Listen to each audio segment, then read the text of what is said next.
계시록 21장 5절에는 보좌에 앉으신 이가 이르시되 보라 내가 만물을 새롭게 하노라. 새롭게 만드시겠다고 말씀하셨습니다. 그런 이 만물을 새롭게 하는 것은 그 이전 것을 버리는 게 아니에요. 그러니까 하나님의 생명이 들어간 영원한 그 하나님의 생명은 없어지지 않습니다, 결코. 그러니까 이전 것을 버리는 게 아니라 그냥 있는 그대로의 상태에서 다시 만드시는 것입니다. 다시 새롭게 만드시는 것입니다. 네. 그러니까 영혼에서 보니까 이 하나님이 창조하신 모든 것들은 없어지는 게 아니었습니다. 이 땅은 한시적인 것이기 때문에 이제 기한이 지나면 영원으로 옮겨가니까 없어진다고 생각하죠. 그런데 영원 안으로 다 들어오면은 그게 다 보존이 됩니다. 단 하나님의 나라 그 성 안으로 들어가느냐 못 들어가느냐 이 문제입니다. 하나님의 나라는 완전한 곳입니다. 불완전한 곳은 못 들어갑니다. 그러니까 완전히 새로워져야지만 들어갈 수 있습니다. 그러니까 새로워지지 못하는 것은 이제 불못에 던지고 그리고 새로워질 수 있는 것은 들어갈 수 있는 것. 그러니 이 영혼은 없어지는 게 아니고요. 골라서 추려지는 곳입니다. 그럼 과연 누가 이 완전한 나라에 들어갈 수 있겠습니까? 완전해야 하는데 과연 자신이 있습니까? 이 질문에 우리는 아무도 대답할 수 없습니다. 이 자격은 지금 우리가 완전해야 들어갈 수 있는 게 아니고요. 우리가 새롭게 되어서 완전해지는 거예요. 그러니 새롭게 되어질 수 있는 가능성이 있는가 이렇게 우리가 생각해 보는 게 중요하죠. 그러니 새하늘과 새 땅의 키워드는요. 새로운 피조물입니다. 새로운 피조물들의 나라.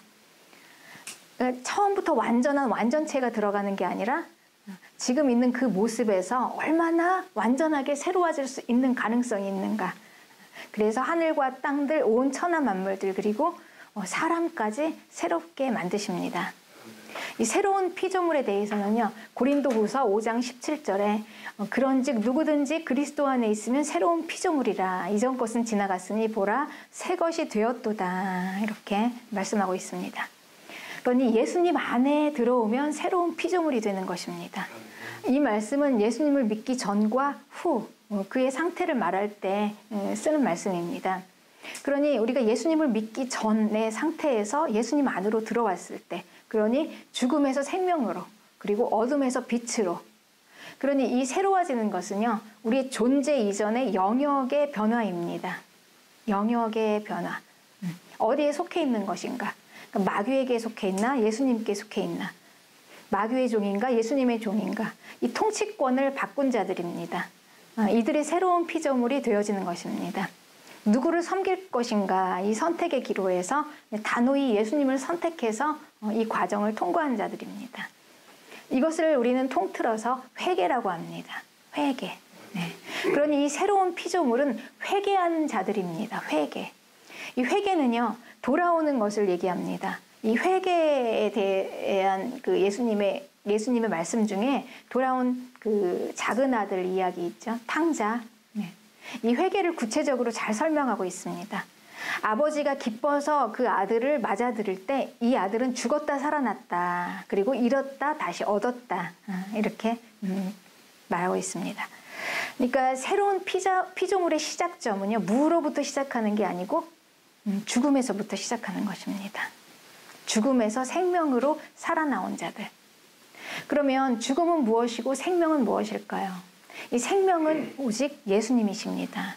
예수님이 온 우주를 창조하신 그 창조주의 생명이 온 우주 만물에 다 닿을 때 모든 만물들이 다 생명으로 살아난 것입니다. 예수님이 생명입니다. 그러니까 우리가 수명이라고 얘기하는 그거는요. 수명은 생명이 아니에요. 그거는 그냥 어느 사용 기간 동안 쓰여지는 사용 기간 동안 견디는 시간들이 이것을 수명이라고 합니다. 이게 새로운 의미죠. 그래서 우리가 이 땅에서 이 수명은요. 이 땅에서 견디고 그냥 사용하는 기간이에요. 그 시간들. 정말 생명은 예수님. 온 우주 만물을 창조하신 창조주 하나님이신 예수님이신 것입니다. 그러니 진짜 죽음은 이 예수님을 완전히 떠났을 때가 죽음이고요. 그리고 여기서 완전히 단절된 곳이 지옥입니다. 이게 절망입니다. 이게 바로 죽음입니다. 그 새로운 피조물은요, 이 죽음에서 여기서 생명이신 예수님께 오는 자들이에요. 그래서 이 죽은 자에서 산 자로, 그리고 생명으로 새롭게 만들어지는 자, 생명을 가진 자, 이들이 새로운 피조물입니다. 네, 이들은 다 예수님을 만났습니다. 그러니까 예수님을 만나야죠. 생명이 와서 생명을 만나고, 그리고 생명 안으로 들어와서 만나기 때문에. 그래서 우리 예수님이 이 땅에 오셨을 때 예수님을 만난 자들을 보면요, 우리는 그 죽은 나사로를 잘 알고 있죠. 몸이 살아났어요. 그러니까 시체가 살아나서 무덤에서 성큼성큼 걸어 나오는 거예요. 생명을 만나니까. 그게 생명입니다. 이건 상징이 아니라 아주 실제적인 생명입니다. 그러니까 이게 산자입니다. 그리고 이 몸이 아픈 병자들을 고치시는 거, 이건 뭐 약이나 의술을 쓴 게 아니고요, 그냥 생명이 닿아서 일어난 현상들이었어요. 그래서 우리는 죽은 자와 산 자로 나누게 되는데, 그들은 모두 다 영혼에서 골라서 추려지게 될 것입니다. 죽은 자냐 산 자이냐, 과연 그게 예수님이 있냐 없냐로 나누어지는 것이죠. 네. 그러니 이 새하늘과 새 땅에 들어가는 이 새로운 피조물은 바로 이 예수님으로부터 시작하는 것입니다. 예수님 없이는 시작이 안 돼요. 그러니까 한마디로 우리가 천국은 누가 들어가느냐, 그러니까 천국에 들어가는 것은 그냥 우리가 착한 일을 해서 들어가는 게 아니고요, 뭐 공적을 쌓아서 들어가는 게 아니라 예수님이 없으면 안 되는 것입니다. 네. 그래서 이제 이 요한은요, 그 천상에서 구원받은 성도들, 이 새로운 피조물들이 흰옷을 입고 있는 것을 보았습니다. 그들은 흰옷 입은 자들이에요. 그들이 왜 흰옷을 입고 있을까요? 그 흰옷은 무엇일까요? 흰옷은 어린 양의 피에 그 옷을 씻어서 희게 한 것입니다. 어린 양인 예수님의 피에 우리의 옷을 씻었는데, 이 옷은요, 우리의 행실입니다. 우리의 겉모습, 그러니까 우리는 나의 행동이 나를 만들죠. 그래서 우리의 말과 행동으로 그 사람이 누구인가 이렇게 만들어갑니다. 그래서 우리는 자기가 되고 싶은 이미지를 이렇게 그리면서 그 이미지대로 말과 행동을 하면서 자기를 만들어갑니다. 때로는 세련된 말투와 행동, 또 비싼 옷, 그렇게 해서 외모를 이렇게 만듭니다. 그런데 이 외모가 또 안 되면 실력으로라도 이렇게 만들지요. 또 성형까지 해서라도 우리는 옷을 입습니다. 그런데 그 옷은 다 거짓 옷이에요. 왜냐하면 그 옷은 겉만 있지 이 속은 완전히 다르거든요. 그러니 아무리 세상 권세로 높은 자리에 올랐다 해도 비천한 자고 또 천박한 자다, 하나님께서는 그렇게 표현하십니다. 이 옷은 우리를 위장하고 가릴 수가 있습니다. 우리가 겉은 행동은 굉장히 경건한데 이 속은 더러운, 이게 바리새인이죠. 위선자. 예수님이 그들은 독사의 자식이다, 이렇게까지 말씀하시면서 구원받을 수 없는 자들이라고 말씀하셨습니다. 그러니 사람들은 겉만 봅니다. 위선적인 겉을 보지만 예수님은 겉과 속을 함께 봅니다. 우리는 겉과 속이 다 중요합니다. 우리의 속이 다 겉으로 드러나는 것이기 때문에. 그런데 이 새하늘과 새 땅은요, 이 겉과 속이 일치하는 나라예요. 네. 그러니 우리가 거기에서 보는 흰옷을 입은 자들은 정말 그 속이 흰옷을 입은 자의 자격을 가지고 입은 것입니다. 그러니까 심판자신 하나님은 우리의 죄에 대해서 예수님의 어린 양의 그 피에 우리의 흰옷을 씻기신 자들에 대해서 사면을 선포하신 거예요. 너는 죄가 없다, 의인이다, 이것을 선포해 주신 것입니다. 그런데 이 근거는 십자가에서 나를 대신해서 값을 치르신 그 예수님의 십자가의 피로, 그 값으로 예수님의 그 값으로, 그걸 근거로 하나님께서 우리는 의인이다라고 선포하신 것입니다. 그러니 우리의 그 더러운 옷들은, 우리의 겉옷은 오직 예수님 어린 양, 십자가에서 피 흘리신 어린 양의 피에 씻어서, 그 공로로 명확하죠. 거기에 씻어서 희게 할 수 있는 것입니다. 그 피에 빨아서 희게 된 자들, 흰옷. 그러니 우리가 할 수 있는 것은 무엇입니까? 그 아버지께로 돌아가는 것밖에 할 수가 없습니다. 예수님을 찾는 거, 그거밖에 할 수 없어요. 그 나머지는 다 우리에게는 은혜가 필요한 자들입니다. 그래서 우리는 예수님께 돌아갔을 때, 아버지께로 돌아왔을 때, 아버지께서는 그 어린 양의 피에 우리의 더러운 옷을 다 빨아서 흰 옷을 입히시고 우리는 흰 옷을 입은 자가 되었습니다. 이제 흰 옷 입은 의인이 되었으니까 정말 의인이 되어야 해요. 이 속도. 정말 아들이 되었잖아요. 아들로 대우를 해주셨잖아요. 그 아들로 이제 모든 자격을 다 갖춰서 누더기를 벗기시고 제일 좋은 옷을 입히시고 귀하게 그렇게 대접을 하셨어요. 그러면 이제 아들이 되어서 진짜 아들이 되는 것입니다. 그 종이 아니에요. 이제는 노예가 아닙니다. 그 품꾼이 아니에요. 품삯 그 아버지 집에서 일하는 품꾼의 하나가 아니고요. 아들의 신분으로 이제 아버지께서 올려주셨잖아요. 찾아주셨잖아요. 그러니 이제 아들의 삶, 아들이 되어서 정말 아들이 되어서 아들로 사는 것입니다. 이것을 우리가 해야 하는 것입니다. 아들. 그런데 여러분 우리가 흰 옷을 입었다고 금방 의인이 될 수 있을까요? 이것이 이제 우리의 딜레마죠. 문제입니다. 저에게 처음에 예수님께서 빛으로 찾아오셨을 때 저는 새로운 피조물이 되었습니다. 그러니까 분명히 뭔가 달라지긴 달라졌어요. 그러니까 죽음에서 생명을 얻으니까 이제 생명 얻은 자가 된 거예요. 살아있는 자가 됐어요. 그러니까 산 자의 삶을 사니 그 전에는 죽은 자의 삶을 사느라고 그렇게 세상에서 방황하고 그렇게 건강하지 못한 삶을 살았는데 이제 생명의 삶을 살았잖아요. 빛 가운데서. 그러니까 분명히 뭔가 변화가 있고 이제 산 자의 삶을 삽니다. 네. 그런데 예수님께서 내 죄를 용서하셨다는 그걸 믿지 못한 거예요. 네. 새로운 피조물이 되었어도. 네. 어떻게 그렇게 쉽게 죄를 용서할 수가 있을까 이렇게 생각했던 거죠. 그러니 아버지께서는 나의 누더기를 다 벗기시고 제일 좋은 옷을 꺼내서 입히시고 다 신도 신기시고 반지를 끼워주시면서 아들로서 신분을 상승해 주셨는데 내가 그 흰 옷을 입었는데 그 옷이 어린 양의 피에 씻겨져서 희게 된 옷인 것을 몰랐던 것입니다. 이제 겉으로는 경건하지만 이 속은 죄인이잖아요. 이게 내 자신이. 뭔가 이게 해결이 안 됐잖아요. 겉과 속이 다르잖아요. 그러다 보니까 이제 착각을 하는 거예요. 아, 나는 경건해. 이 속이 안 보이니까. 나는 굉장히 의로운 자야. 그러니까 내가 얼마나 죄인인지를 모르고 그냥 이제 겉에서 하는 그러니까 나의 겉옷. 네. 이것만 이제 생각했던 것입니다. 그런데 그렇게 산다고 해서 이 속에 있는 이 죄가요, 다 숨겨지는 게 아니에요. 언젠가 이렇게 쭉쑥 올라오면서 내 자신이 느낍니다. 내가 정말 이상하다. 내 행동은 경건한, 굉장히 경건한 바리새인처럼 종교적인데 왜 내 안에 이런 죄들이 올라올까? 왜 미워지지 저 사람이? 사랑하라고 그랬는데 사랑이 안 되는구나. 그러니까 이 나에 대한 이 속에 있는 이 죄가 딱 올라올 때요, 그때 이제 조금 놀라는 거예요. 나한테 이런 게 있었어? 그러니까 죄를 볼 수 있는 게 얼마나 축복인지 몰라요. 그러면서 고민하기 시작했습니다. 이게 뭐지? 인간이 무엇일까? 왜 겉으로는 저렇게 사람들이 보기에는 얼마나 변화됐잖아요. 네. 그렇게 완벽하게 보이는데 왜 내 안에는 이런 죄들이 있는 이 인간이 도대체 무엇일까? 이거에 대해서 고민하다가 기도 중에 그때 하나님께서 제가 알아들을 수 있는 그 언어로요. 제가 알아들을 수 있는 말로 저에게 저의 죄를 다 용서하셨다고 말씀하셨어요. 그 죄들을. 근데 그때 제가 굉장히 충격을 받았습니다. 아니 어떻게 그렇게 쉽게 용서가 되나? 아니 그 수많은 그 죄들이 뭐 아무 조건도 없이 어떻게 용서가 되지? 근데 그때 깨닫게 된 게요. 어린 양의 피.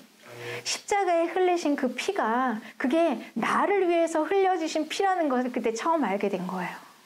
그러니까 듣기는 들었죠. 많이 들었는데 그게 내가 깨닫지를 못했던 거예요. 그래서 그거를 제가 묵상하고 그거를 받아들이기까지 꽤 많은 시간이 걸렸습니다. 그런데 아무리 묵상하고 생각하면 생각할수록 그 말이 맞아요. 이 성경이 증명하잖아요. 구약부터 신약까지 쫙 이어진 그 성경의 말씀들이 정말 예수님께서 십자가에서 흘린 피가 그 피가 나를 위해서 내 죄를 씻기신 그 피가 맞네. 그 값을 대신 치러주신 게 이제 이게 한치 오차도 없이 너무나 이게 정확하게 다 이게 이제 맞는 거예요. 거부할 수가 없었습니다. 그래서 묵상하다가 제가 이제 그걸 받아들이면서 그때 그 사실을 믿게 되었어요. 믿는 거. 그러니까 내가 할 수 있는 것은요, 그걸 믿는 것밖에 없어요. 그 진실을. 내 죄값을 대신 치러주신 그 예수님의 피, 그게 그 진실을 그게 그렇게 믿기가 어려웠던 것입니다. 알기는 알아도 듣기는 들어도요. 네. 네. 그래서 이제 오랜 시간을 고민하고 또 고민하면서 묵상하고 내린 결론은 내가 흰 옷을 입었는데 그 옷이 어린 양 예수 그리스도의 피에 씻겨져서 희귀된 옷이었구나. 그리고 이제 그 감동, 그 감격, 여러분 그 사랑이요. 그 사랑은요, 그냥 우리가 새로운 피조물이 되었을 때 그 하나님의 그 존재 자체인 그 사랑을 증명해주는 사랑이었어요.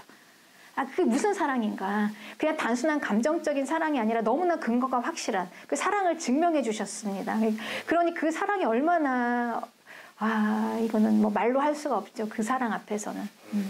그러니까 이렇게 그 믿고, 이제 그 세상을 바라보고 성경을 바라보고 또 모든 사물을 바라볼 때 완전히 달라지는 거예요. 나를 용서하신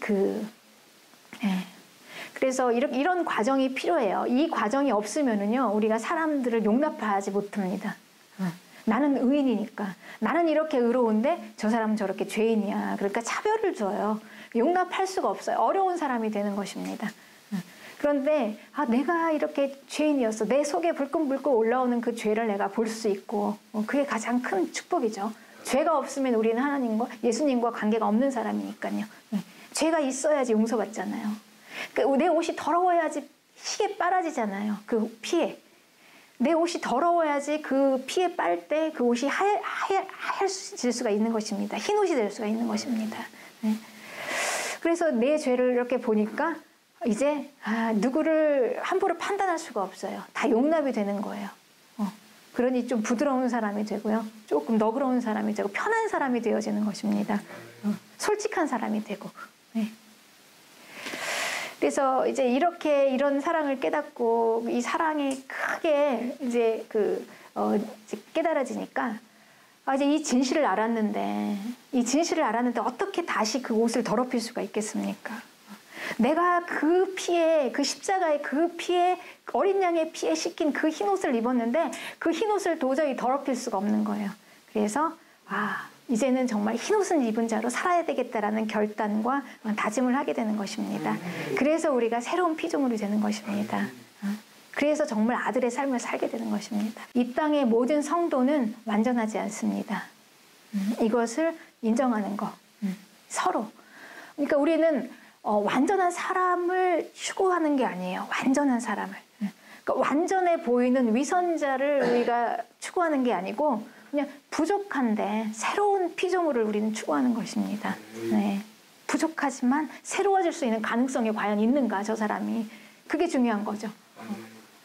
위선으로 가득 차서 완전한 사람, 이거는 하나님 앞에, 하나님은 이들을 기뻐하지 않으세요. 그렇지만 지금 너무 부족하고 부서져 있어도 정말 저 사람이 변할 수 있는 가능성이 있는가, 새로운 피조물이 될 수 있는가, 이게 가장 복된 것입니다. 그러니까 이들이 바로 두루마리를 빨아서 희게 하는 자들, 어린 양의 피 옷을 씻어 깨끗하게 하는 자들입니다. 그래서 우리가 살면서 가장 큰 축복은 우리의 죄를 보고 회개할 수 있는 자들. 그렇지 않고는 우리는요, 이 새로운 피조물이 되어질 수가 없어요. 새로운 피조물은 우리가 그 위선된 완전함에 있는 게 아니에요. 거기서부터 나올 수가 없어요. 새로운 피조물은 말 그대로 새롭게 만들어지는 거잖아요. 그러니까 부서진 데에서부터 시작해야 합니다. 어두운 데서부터, 우리의 연약함으로부터, 무너진 곳으로부터, 죄로부터 시작합니다. 그래서 죄를 회개하는 자들은 복이 있습니다. 무조건 우리가 완벽한 것처럼 피하고 또 감추는 게 능사가 아닙니다. 내 죄를 볼 수 있고 인정해서 빨리 회개하고 씻어버리는 것이 너무 중요합니다. 그러니까 내 허물, 그러니까 이거를 이렇게 중요한 건데, 이렇게 중요한 것 앞에 우리가 그까짓 거 조금 우리의 허물 다 나와보면 그 별거 아닌 거, 서로 뭐 누가 큰 거 작고 이거 없어요. 다 그냥 그거를 우리가 그렇게 별거 아닌 거를 가지고 우리는 자존심, 또 완전해 보이고 싶은 기대치, 이거 아무것도 아닙니다. 이 엄청난 사건 앞에서 우리가 새로운 피조물이 되어지는 엄청난 사건 앞에서요, 이런 것들은 아무것도 아닙니다. 그렇습니다.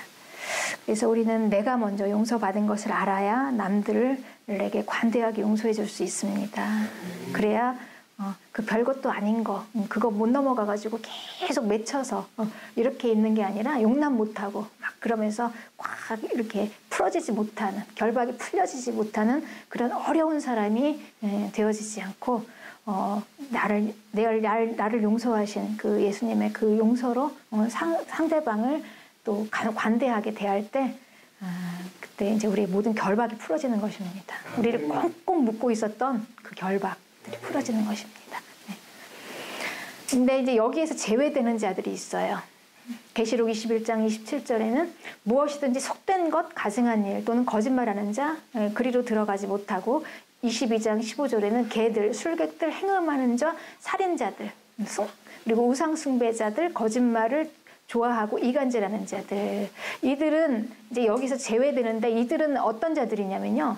그러니까 특별히 뭔가 다르게 죄를 지은 게 아니라 회개하지 못하면 이렇게 되는 거예요. 회개하지 못해서 이렇게 되는 것입니다. 그러니까 새로운 피조물이 되어질 수 없었고 그냥 마음이 여전해요. 여전히 변화받지 못하기 때문에 이런 행동을 여전히 하는 것입니다. 회개가 안 되는 자들. 그러니까 마음이 강팍한 자들. 마음이 움직이질 않아요. 새롭게 되어질 수 없는 자들입니다. 그 마음이 얼마나 강팍한가. 그러니까 무슨 수를 써서라도 그 마음을 풀어내야 하는데 그 마음이 움직여지질 않습니다. 그러니까 일어난 자를 깨닫지 못하는 자, 그리고 미련한 자, 그리고 악한 자 이렇게 얘기합니다. 다 동일어로 이렇게 쓰이고 있습니다. 그럼 우리는 이제 회개한 사람이 되었으면요, 회개한 사람의 삶이 따로 있습니다. 따로 있어요. 분명히 다릅니다. 그렇죠? 어떻게 같을 수가 있겠습니까? 내 죄가 어린 양의 피로, 예수 그리스도의 피로 씻음 받아서 내가 희게 되었다라는 것을 안 자와 모르는 자는요, 어떻게 그 삶이 똑같을 수가 없어요. 달라집니다. 네, 그렇습니다. 그러니까 그들은 생명으로 들어오는 삶을 살아요. 영원한 나라의 사람들에게 하나님이 우리에게 주신 이 세상은요, 잘 먹고 잘 살라고 주신 의미가 아닙니다. 만약에 정말 잘 먹고 잘 사는 것이 의미라면 그 전능하신 하나님께서 우리의 문제를 해결 못 하시겠습니까? 그냥 그대로 두시잖아요. 그냥 그대로 두시면서 함께 계시면서 버티고 이기면서 뚫고 나가서 승리하기를 원하시는 거예요. 왜냐하면 이 세상은요, 그냥 광야이기 때문에 그렇습니다. 영원한 나라의 백성들에게 이 땅은 그냥 광야예요. 그런데 이 광야는요, 여러분 여기에서는 그냥 언제든지 부르면은 그냥 짐 싸서 텐트 다 걷어가지고 짐 싸서 가야 돼요. 이곳이 광야입니다. 그러니 우리가 이 광야에서 얼마나 살아봤자 얼마나 잘 살겠습니까? 여기서는. 그렇죠? 네. 그래서 이 흰옷을 입은 자들, 이들은 이 환난을 잘 통과해서 잘 이기고 성장할 수 있도록, 그래서 새하늘과 새 땅으로 들어갈 수 있는 사람으로 하나님께서 우리를 만드시는 것입니다. 네, 그 나라의 사람들은 이렇게 정금같이 연단 가운데 단련돼서 새로운 피조물이 된 자들입니다. 그로 인해서 아주 고도로 성숙된 인격과 성품으로 완전한 자들. 네. 그래서 어린 양의 피에 옷을 희게 된 그 옷에 합당한 자들. 내가 진실로 속히 오리라 이렇게 말씀하십니다. 반드시 다시 오실 주님의 약속을 기다리는 교회들은 또 이렇게 화답합니다. 아멘. 주 예수여 오시옵소서. 주 예수의 은혜가 모든 자들에게 있기를 축복합니다.